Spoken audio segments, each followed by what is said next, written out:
Hi everyone, welcome to Conversion Conversations. This is Cameron, and today I'm here to talk about the entirety, almost, of the Transformers Generations Legacy United Wave 1. With this Tigerhawk video coming out last week, I've now reviewed everything in the wave except for the Energon Megatron, which I just don't care about. But we've gone through the Legends class figures, the Deluxes, the Voiders, and the Leader. And I wanted to just give some thoughts and some final thoughts on the wave as a whole, what it's trying to do, what I think it's successful at, what it could work on, I think, and then my recommendations. First off, I think this is, obviously, it's the third of the Legacy series. We had Legacy Evolution, we had Legacy United.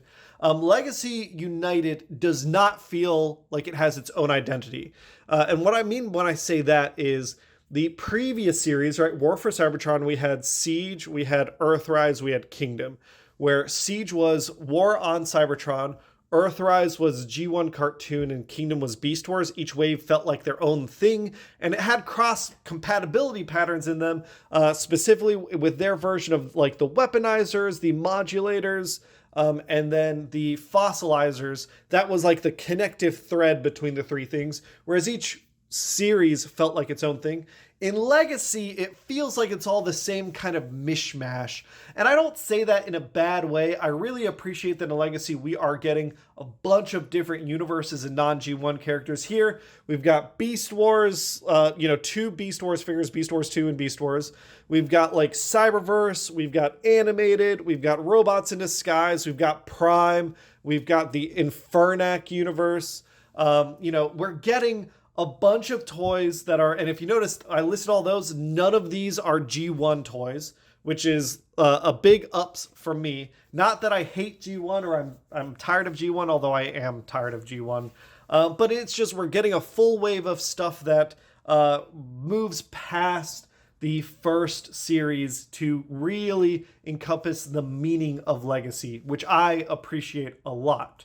That being said, it is a bit of a mishmash. These toys, I think they've done a really good job. If you look, it's kind of a United aesthetic here, but not really. If we look closely at our animated toys, those look very different than, say, our Prime head in terms of like heads and face sculpts here look very different. The other thing that I think that the series hasn't executed super well on is the value at the price point. There are some good toys here, but everything is now being hampered by that increased cost. Obviously, plastic prices have gone up, oil prices have gone up, which have driven plastic prices have gone up, which have driven the retail toy price up. But that does mean that things are now competing at a level that they may not have been before. When a Leader costs $55, people are going to be directly comparing that to the most common purchase, which is a $60 video game. So a Leader really needs to do a lot to justify its price point. And I don't think that Tigerhawk in this case did that.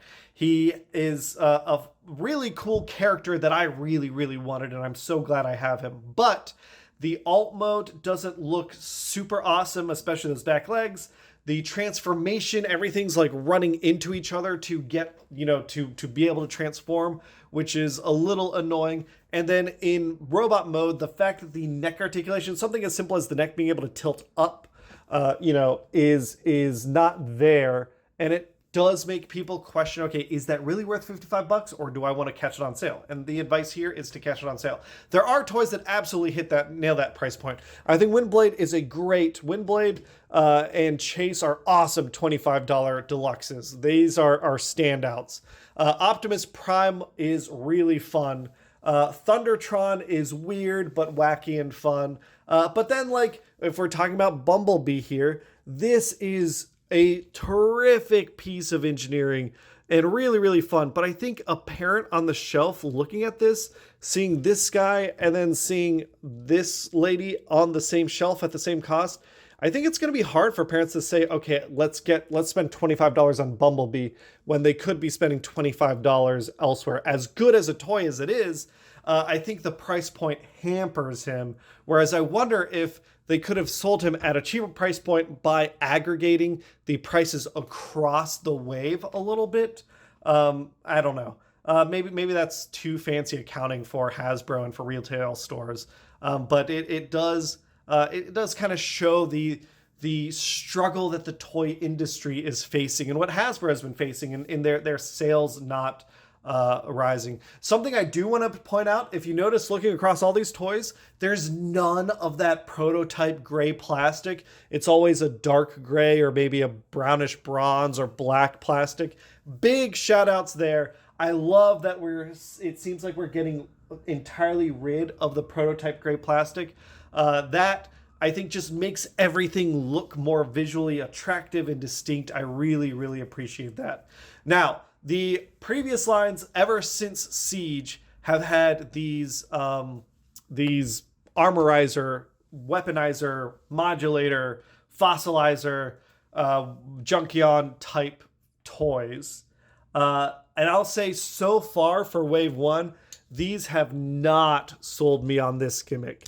The fact that they aren't that compatible with things, the fact that this guy just like, this is the weaponizer piece and the rest is just a robot, and this has no 5mm port, seems like such a big miss.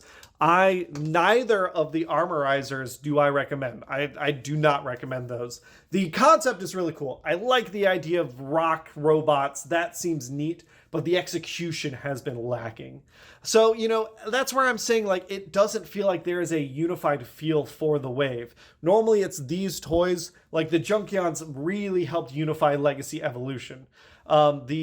The aesthetics really helped unify the War for Cybertron waves, but here neither of those things are really happening. I'm still looking forward to Wave 2, but as is Wave 1 it's been pretty hit or miss. That being said, there are toys at every price point that I would recommend. Absolutely. Shout outs on the Legend scale. Tazmania Kid is fantastic.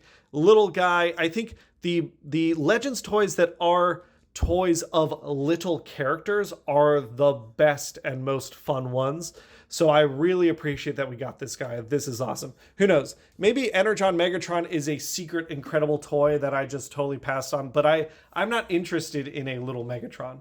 On the deluxe side of things, Cyberverse Windblade and Robots in Disguise Chase are fantastic, and I'd absolutely recommend $25. For collectors, Bumblebee is terrific, but it's hard to justify how small he is. Even though, from a technical aspect, I totally see how complicated he is in terms of parts count and assembly and transformation, how good it feels. All of that, from a collector perspective, makes him worth it. But from a mass market retail consumer perspective, I think that they will struggle to buy that. So to that end, I don't recommend picking up Bumblebee right now because I'm pretty sure he's going to be sitting on shelves and you'll be able to get him for like $12 in the future. So the ones that I'd be picking up right away are these two. Now, on the Voyagers, I think you can't go wrong with either Voyager. They are both solid Voyagers, and I do feel like out of the waves, the Voyager price point has, I feel like it's held up the best. For $35, I think these are awesome toys. For $25, they're great. For $15, it's a little tough, but I think Tazmania Kid is worth it. But the Voyagers at the $35 price point, it's like, oh, you can pick up two of them, or you can pick up a video game. And I think that's a great price point to be at. Two big robots that beat each other up. Awesome. Now, the leader price point, Tigerhawk. Man, I'm just a little disappointed that he did not turn out better because of how good Transmetal 2 Magmatron was. Transmetal 2 Tigerhawk not holding up is a big... It's disappointing because of how high my hopes were. As a toy, he's still solid and fine. But he just, like, if we're comparing him, right, and looking at him, he just seems a little squat. I wish he was a little taller. The articulation, everything I went through in the last review, it's just a lot of things end up making him feel like he got the short end of the design time. There's cool things about him, absolutely. I really like the way his leg articulation works. The wing posability is nice, but there are enough things that I think that Tigerhawk is a toy that people will be able to pick up, later on this year. It's a Wave 1 leader. The Wave 1 toys almost always stick around. You'll need to pick Tigerhawk up for Voyager prices. So again, it's hard to recommend Tigerhawk. The two that I would recommend, again, and my standout, I think, is Robots in Disguise, or not Robots in Disguise, Rescue Bots Chase. As much as I am over cop cars, the fact that his transformation is unique, the fact that it just feels good in hand in a way that the other toys still do, but this one just feels like value. He compacts down so nice and tight, as I try and half remember the transformation while I'm talking.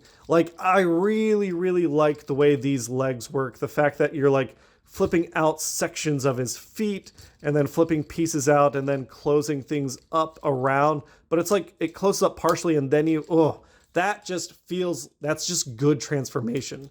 It's not a bad wave by any means. I think it's just hampered a bit in comparison to the previous waves.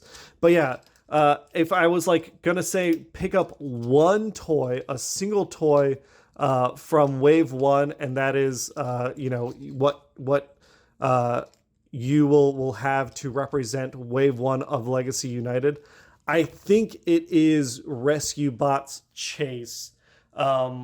Although Cyberverse Windblade comes a close second. This is the best Windblade toy we've gotten so far. So good stuff to get here. Just not everything lived up to the same level. Again, those two Voyagers, great. These two, great. This guy, great. The other good stuff here, you can probably find it on sale. And yeah, that's a look at Wave 1. Transformers Generations Legacy United Wave 1. It's the first time I've done kind of a full wave review. Let me know what you think, and I'll catch you all on the next one. Bye!